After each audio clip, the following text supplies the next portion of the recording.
Well, first of all, thank you so much, Andrew, for coming. I've seen you twice today. This is our second time being able to speak together today. Andrew and I get to work together on a daily basis on the party which he founded, the Forward Party.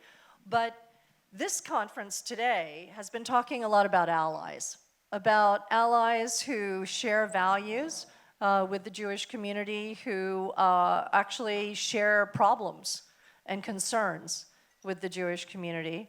And one of the things I've always found interesting to talk to you about, Andrew, is your work that started way before this past year on trying to connect the Asian community and the Jewish community in new ways. Could you tell everyone a little bit about the gathering that you had last year? I co-hosted an Asian Jewish dialogue dinner with a woman named Noah Tishby. How many of you know Noah?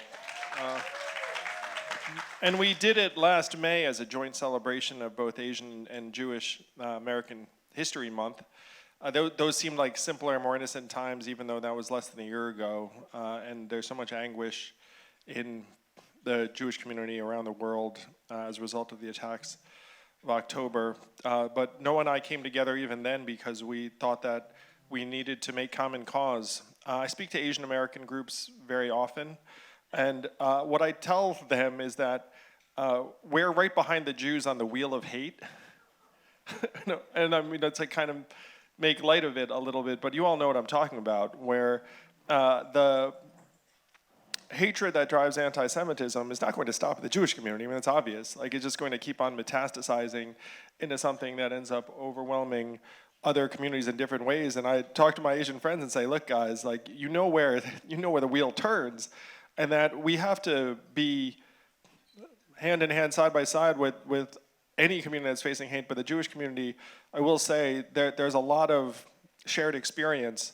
And another truth is that we tend to marry each other. I don't know if you noticed that. No, so I think there's something there. I went to Brown University in the 90s, and the school was perhaps 30% Jewish. So it was something that I kind of took for granted. I also went to Phillips Exeter Academy. I don't know what the proportion is there. But one of the things that hit me like a truck the other day was that the Jewish student representation at a place like Harvard, I guess at this point Harvard is like a very fraught, but it's gone down from 20 to 30% during my data is something like 7% today, and that just shocked me because I couldn't imagine that things have changed that much in terms of the nature of students and like what I thought was the purported mission of these institutions. And that's something that's also near and dear to many of my Asian American friends and colleagues, which is that they also have this sense that the narratives that are driving various educational institutions do not exactly prioritize folks who are immigrating to this country and looking for a better life unless they happen to be from certain communities that frankly do not resemble the Asian American community in most cases. So what do you think it is about model minorities or model immigrants that incite the kind of hatred and antipathy that we're seeing both in the Asian community and against the Jewish community today? I think many of us are old enough to remember a simpler time in America where there was a sense that prosperity was growing and that if you had children, you'd feel better about their future, maybe than you even felt about your own life and career. And that is not the case in a lot of the country now, where you go out there and people are insecure, somewhat desperate. And in that environment, hate flourishes. It's one reason why I'm so grateful to folks like Arnaud and Miriam who are trying to lead people out of hate. And I think that two issues that I have is like, number one, I wish there were more non-Jewish people here today for this sort of event, and certainly I'm proud to be representing the Asian American community here. But folks who are actively leading people out of hatred, should be getting all the resources that we can furnish, because those people that are leading out of hatred, they're saving their lives, but they're also potentially saving our lives, really, because we know that sometimes that kind of radicalization can veer into violence and tragedy. So when you look at politics today, we often talk a lot about the polarization in politics. And earlier today, we had this really unusual situation where we had a representative from the Republican Party and a representative from the Democratic Party, but they were actually both working for the same thing. They were actually both trying to make sure that Israel was well represented, that anti-Semitism was avoided in public life. And that's not usually the case. How do you see our political parties today using issues in general? We all can sense how polarized the country has become, where there are only two sides to any issue, and so there's this or that, and so if the other side has some stance, then you naturally feel like you have to take the opposite. And I believe that that's driving hatred and anti-Semitism and tribalism, where people say, okay, who are my enemies? Who am I supposed to blame for my frustration, my lot, my sense of powerlessness? We all know various folks in elected office, and the incentives to do the right thing, unfortunately, are diminishing quickly, and the incentives to do something that gets you social media following and maybe like a good cable news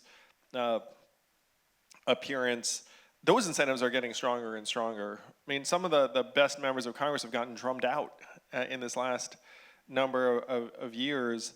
And so if you have that kind of system, most of you, many of you run businesses, like I ran a business, which by the way, now I joked to my wife was like my happiest time of my career when I was running a private company because things were rational and made sense and you're just trying to do right by folks. But that's not the kind of system of incentives our political leaders now have. It's not like they do the right thing and then they get rewarded. Like at this point, if they do the right thing, in many cases, they'll lose their jobs. They'll have their job security go down. And so in that system, you end up rewarding toxic, noxious, terrible rhetoric and behavior that ends up driving a total lack of solutions and a lack of togetherness, humanization, common cause. Because, and I love the speakers who've been on the stage today, but the enemy is dehumanization. The enemy is dehumanization of Jews, dehumanization of anyone. And if you dehumanize people, then you can do terrible things to them, and it feels somehow moral. And so that is the enemy. That's why that advertisement's so powerful. That's why so many of the things that are being discussed. It's all about seeing each other as fellow human beings who have the same hopes and dreams and cares. And what is our political environment doing? It's very much dehumanizing the enemy. It's saying, hey, those people over there are not like you. They are your enemy. We're in a struggle with them. We must defeat them. And it's very, very easy for that then to bleed into treating someone as lesser than you, which then ends up leading into tribalism and hate. So I think the political environment is hand in hand with the outgrowth of anti-Semitism. Obviously, I referenced universities. I think that the culture of universities has also put everything into, again, this binary formula where you're either the oppressed or the oppressor. And unfortunately now in that narrative, Jews have somehow found themselves in the powerful oppressor role, despite the fact that you are a minuscule fraction of the population here in the US and around the world. And when I was growing up, I was taught the opposite, frankly. I was taught that if there was like an oppressed population around the world, it was and is the Jewish community. So one of the things that may be contributing to the American reluctance to come forward and support Israel in the way that I believe they ought to, and I know you believe they ought to, is this growing sense of isolationism and turning inward. What do you think is driving this sense of genuinely wishing to withdraw from leadership in the world, in America? And it's not just one party or another. We've now had 3 successive presidents who have, been very vocal about the fact that they would like to have America play a more passive role in the world and less engaged. Fundamentally, it's a tension between a mindset of abundance and a mindset of scarcity. A mindset of scarcity is hey, if those people are getting something, it's going to be less for you, and you're going to get less, and you should be upset about the fact that they're getting something. Mindset of abundance is there's enough for you, there's enough for our friends in Israel, there's enough for Ukraine, there's enough for, and by the way, it's not a zero-sum game. Like we know that's not the way our government functions, that if our friend across the world gets resources, it does not affect what your community is getting, but Americans are being fed the opposite message, is that, look, those people over there are getting something, you are not, you should be angry about it. And that is the climate that is driving, in my opinion, so much of this. It's one reason why I love entrepreneurship, because that's a mindset of abundance, possibility, optimism, enterprise. You have to try and grow every day. That is not the mindset that is pervasive throughout much of the country. I have traveled a lot over the last number of years, and I've been in environments where they are beset by a mindset of scarcity, and then they become susceptible to terrible leadership and noxious ideas that lead them to hate others. So you've spent a lot of time with the tech community. You are an entrepreneur, and so one of the big questions we've been talking about today is the impact of social media, both just in terms of the virality of some of the hostility that's growing toward people who support Israel, but also this notion of foreign actors intervening in our conversation here in the U.S. People have been talking about whether we should ban TikTok. What's the right approach? What can we do? And so I would ask you, what do you think can be done to protect us from foreign interference in the attitudes of our young people and in our politics? There are foreign actors using social media to drive hate.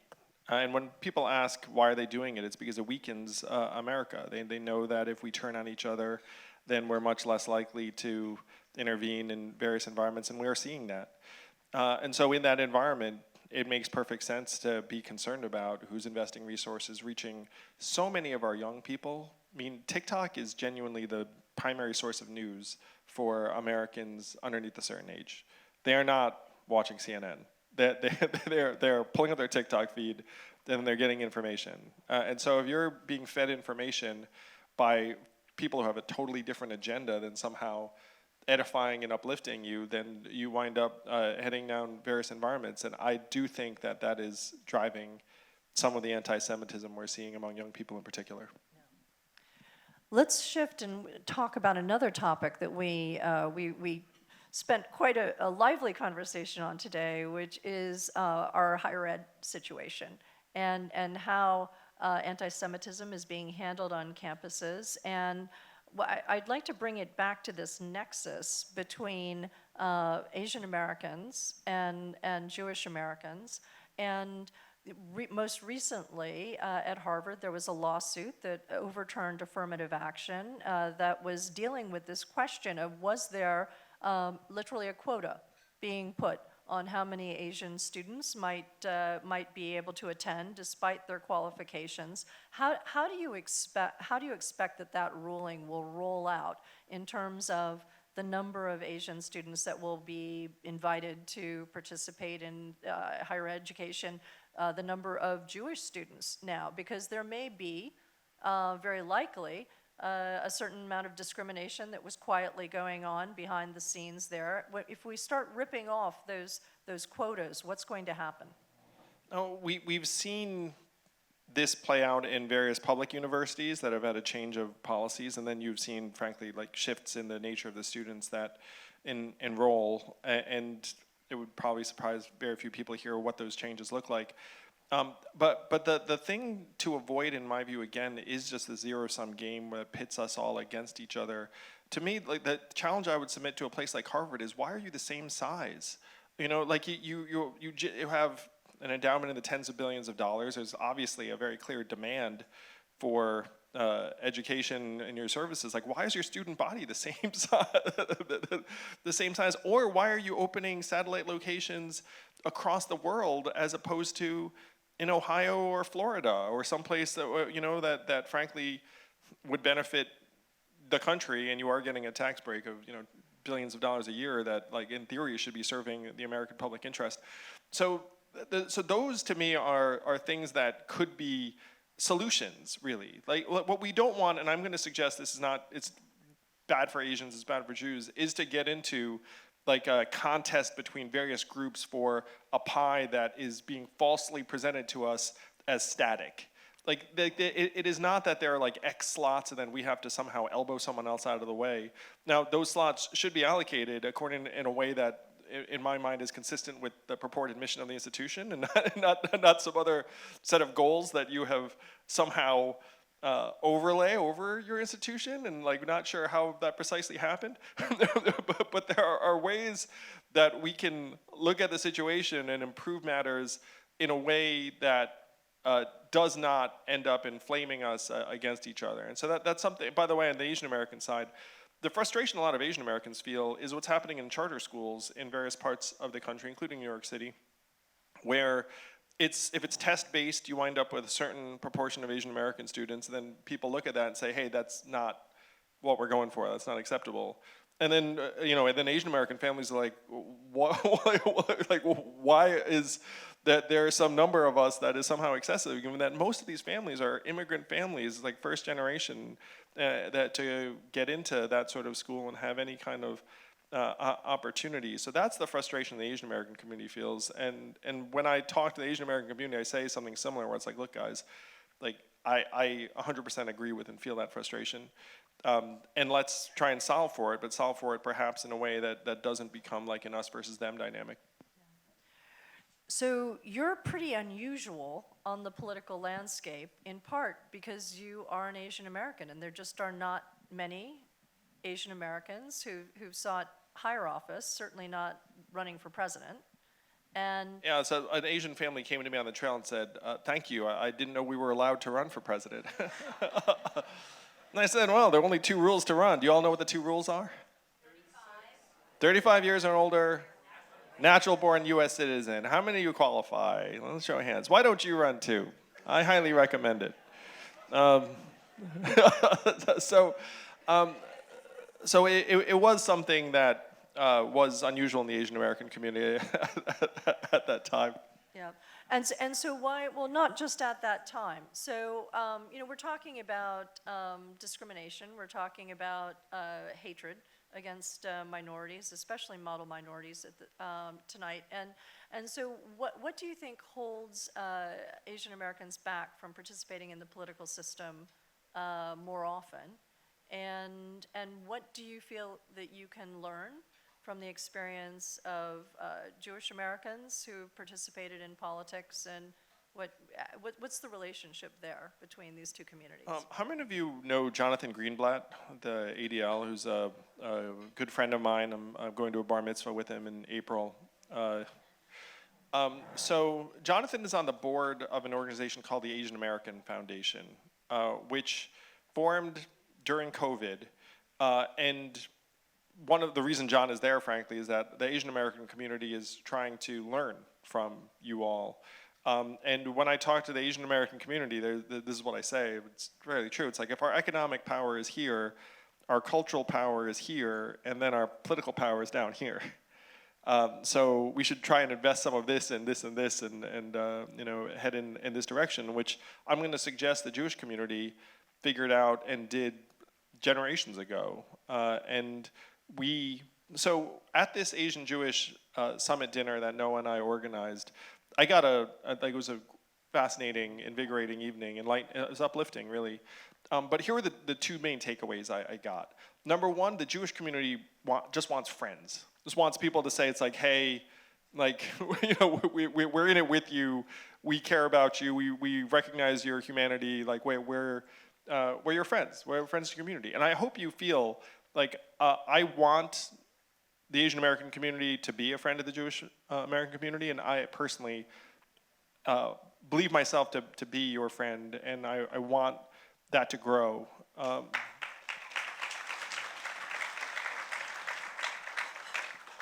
So that was number one, is that the Jewish American community was like, hey, like, we just want friends. And then the Asian American community was like, we have so much to learn from you. That was the dynamic at that dinner. Because the Asian American community is very early days politically. My parents did not talk about politics when I was growing up. Is just get good grades, clean your room, try to get into a good school, and when I decided to run, they were not encouraging. Like, I have a feeling that happens in a lot of Asian American households, that Asian Americans are not taught to think that politics is a good idea for us. And by the way, I was the math candidate. Asian Americans are the most underrepresented in electoral politics in America in terms of actually getting elected and holding office. We're something like 6.5% of the population and less than 2% of elected officials. So it is unusual for us culturally, and I think there are a lot of things that go into that. But it's a passion of mine to try and change it, really. And I think one way we can change it is, frankly, by learning from you all. Well, it's my rule as a former politician that when you have a round of spontaneous applause, as you did earlier in that answer, that it's time to wrap it up and end on a high note. So thank you very much. Thank you, Andrew, for joining us. And please give a round of applause. Thank you all. It's been to a our privilege and guests. an honor. Appreciate you so much.